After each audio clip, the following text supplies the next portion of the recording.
Attendance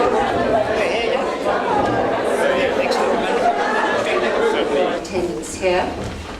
You'll see the organizations represented here on the panel are the Open Democracy Advice Center, Black Sash, EDASA, and the TAC, but you'll see many more organizations represented behind me.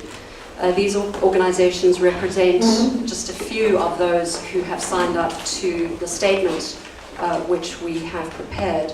What we are proposing for today is that we would like to read the statement to you, and once we've done that, we'd like to ask Freeling just to speak a little bit from TAC's point of view about the impact of this legislation, the Protection of Information Bill, or as we call it, the Secrecy Bill, on civil society, and then we'll be open for questions. So if perhaps I can begin on behalf of the Right2Know campaign. We say that a responsive and accountable democracy that can meet the basic needs of our people is built upon transparency and the free flow of information. The gains of South African struggle for freedom are threatened by the Protection of Information Bill, or the Secrecy Bill, which is currently before Parliament. We accept the need to replace apartheid-era secrecy legislation. However, this bill extends the veil of secrecy in a manner reminiscent of that same apartheid past. This bill fundamentally undermines the struggle for whistleblower protection and access to information. It is one of a number of proposed measures which could have the combined effect of fundamentally undermining the right of access to information and the freedom of expression enshrined in the Constitution. The bill will create a society of secrets. Any state agency or government department, even a parastatal and your local municipality, can classify public information as secret. Anything and everything can potentially be classified as secret at official discretion if it is in, quote, the national interest. Even ordinary information relating to service delivery can become secret. Commercial information can be made secret, making it very difficult to hold business and government to account for inefficiency and corruption. Anyone involved in the unauthorized handling and disclosure of classified information can be prosecuted, not just the state official who leaks information, as is the case in other democracies. The disclosure, even of some information which is not formally classified, can land citizens in jail. This will lead to self-censorship and have what we think is a chilling effect on free speech. Whistleblowers and journalists could face more time in prison than officials who deliberately conceal public information that should be disclosed.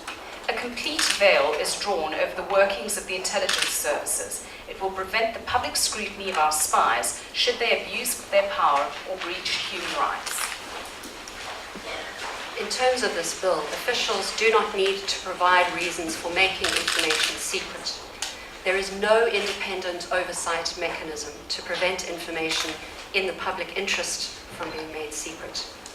The Minister of State Security, whose business is secrecy, becomes the arbiter of what information across all of government must remain secret or may be disclosed to the public. Even the leaking of secret information in the public interest is criminalized. Unusually severe penalties of up to 25 years in prison will silence whistleblowers, civil society, and journalists who are doing their job. All these factors will limit public scrutiny of business and government, whether through Parliament or through journalists. Accountability will be curtailed and service delivery to the people will be undermined. Our demands. The Constitution demands accountable, open and responsive government, realized among other things through freedom of expression and access to information.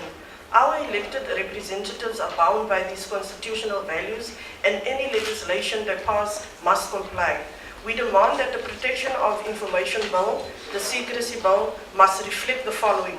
Limit secrecy to core state bodies in the security sector, such as the police, defense, and intelligence agencies. Limit secrecy to strictly defined national security matters and no more. Officials must give reasons for making information secret.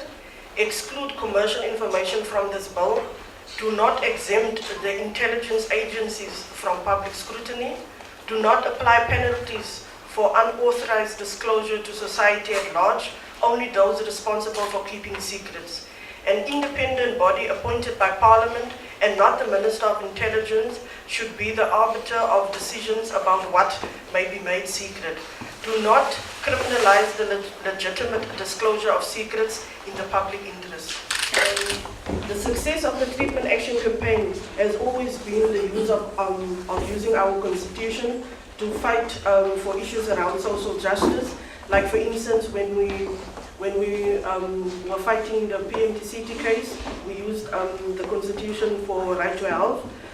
Even when the treatment plan was deliberately withheld from us, we used section 32 that looked at access to information. And so we can mention many cases where ordinary citizens has been denied access to information. TEC has always believed in openness and transparency because to withhold information and keep secrecy on issues affecting people on the ground would be like taking power away from people.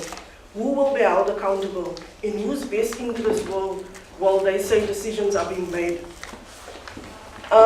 TEC has always been a friend of the media because back in 1998 when the treatment action campaign started, we know that people didn't know much about issues around HIV and AIDS, and it was the media that took the information and the message of HIV and AIDS to people and communities, to spaces and platforms where the TAC could not reach. Now the TAC is not saying that the media is perfect, but we believe that the media plays a very important role in highlighting and exposing issues around social justice and also highlighting many other challenges faced by ordinary South African citizens. I think our concern as the treatment action campaign is that the secrecy bill is aimed to deliberately withhold information from the public, and it can be used for cover-ups, for police harassment, corruptions, not having to be accountable, and I'm sure this will further frustrate people on the ground.